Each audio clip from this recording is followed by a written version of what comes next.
এ বিষয়ে জানতে তেহরান থেকে সরাসরি যুক্ত হয়েছেন এশিয়া ও ইরান প্রতিনিধি মুস্তাফা আব্দুল আজাদ।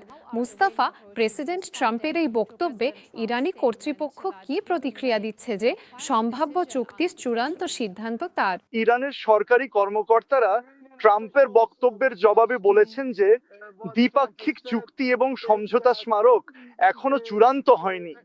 তাই ট্রাম্পের পক্ষে এই বিষয়ে কোনো মন্তব্য করার মতো অবস্থানে তিনি এখন নেই। ইরান পশ্চিমা গণমাধ্যমে প্রকাশিত সমঝোতা স্মারক MOU সংক্রান্ত প্রতিবেদনের সঙ্গে একমত নয়।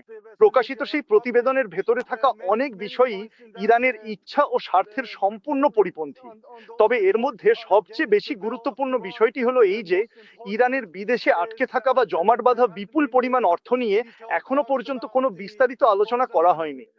এছাড়াও এতে হরমুজ প্রণালী পুরোপুরি পুনরায় খুলে দেওয়া এবং ইরানের নিয়ন্ত্রণ না থাকার বিষয়টি উল্লেখ করা হয়েছে।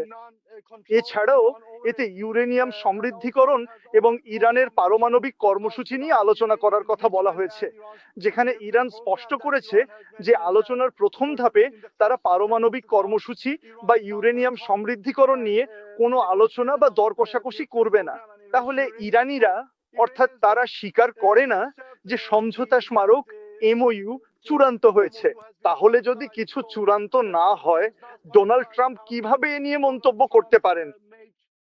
তাহলে মুস্তাফা প্রেসিডেন্ট পেজেশকিয়ান বলেছেন ইরান সম্মানজনক একটি কাঠামোতে পৌঁছাতে প্রস্তুত যাতে যুদ্ধের অবসান হয়। এটা কি ওয়াশিংটনের সঙ্গে চুক্তির সম্ভাবনা বাড়ার ইঙ্গিত দেয়? উভয় পক্ষই বলেছে তারা চুক্তির খুব কাছাকাছি পৌঁছে গেছে। তবে আবারও এমন কিছু অত্যন্ত গুরুত্বপূর্ণ বিষয় আছে যেগুলোতে উভয় পক্ষকে অবশ্যই ঐক্যমতে পৌঁছাতে হবে। অর্থাৎ যদি এই বিষয়গুলো সঠিকভাবে মীমাংসা করা সম্ভব না হয়, তাহলে দুই দেশের মধ্যে কোনো স্থায়ী চুক্তি স্বাক্ষর করা সম্ভব হবে না।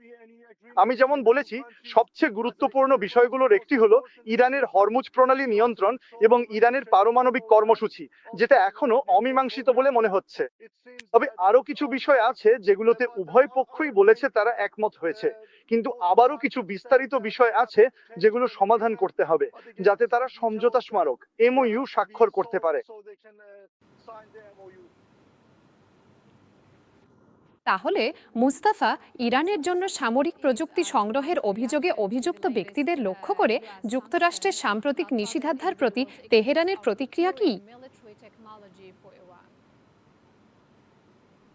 আমেরিকানরা দাবি করছে, দেখুন, কিছু নিষেধাজ্ঞা আবারও ইরানের দিকে ফিরে আসছে যুক্তরাষ্ট্রের পক্ষ থেকে। একটি হচ্ছে, আপনি যেটা উল্লেখ করেছেন, তারা তাদের ওপর নিষেধাজ্ঞা দিয়েছে যারা নতুন সেই সিস্টেমের সঙ্গে জড়িত যা হরমুজ প্রণালী নিয়ন্ত্রণ করে, এবং আমরা ইউরোপীয় ইউনিয়নের পক্ষ থেকেও নিষেধাজ্ঞা পেয়েছি।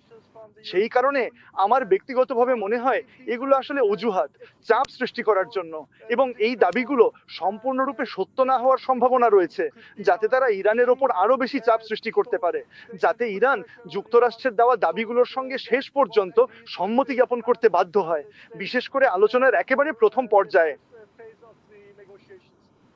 তাহলে এখন মুস্তাফা, আপনি আমাদের কি বলতে পারেন সদ্যপ্রয়াত সর্বোচ্চ নেতা আয়াতুল্লাহ আলী খামেনির জানাজার প্রস্তুতি সম্পর্কে, এবং এই জানাজার গুরুত্ব ইরানিদের জন্য কতটা?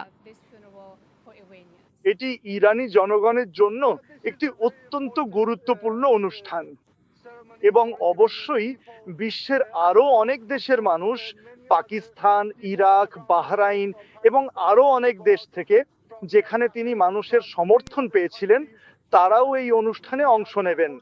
এমনকি ইউরোপীয় দেশ থেকেও মুসলিমরা আসবেন। তাই আমি দৃঢ়ভাবে বিশ্বাস করি, লেবাননে সাইয়েদ হাসান নাসরাল্লাহর জানাজায় যা ঘটেছিল, ঠিক একই ধরনের পরিস্থিতির পুনরাবৃত্তি আয়াতুল্লাহ খামেনির ক্ষেত্রেও ঘটবে। তারা পুরোপুরি যুদ্ধটি সম্পূর্ণরূপে শেষ হওয়া পর্যন্ত অপেক্ষা করবে, তারপর তারা অত্যন্ত মর্যাদার সাথে অনুষ্ঠানটি আয়োজন করবে, এবং তারা এছাড়াও অনুষ্ঠানটির বিস্তারিত এবং স্থানও স্পষ্ট নয়।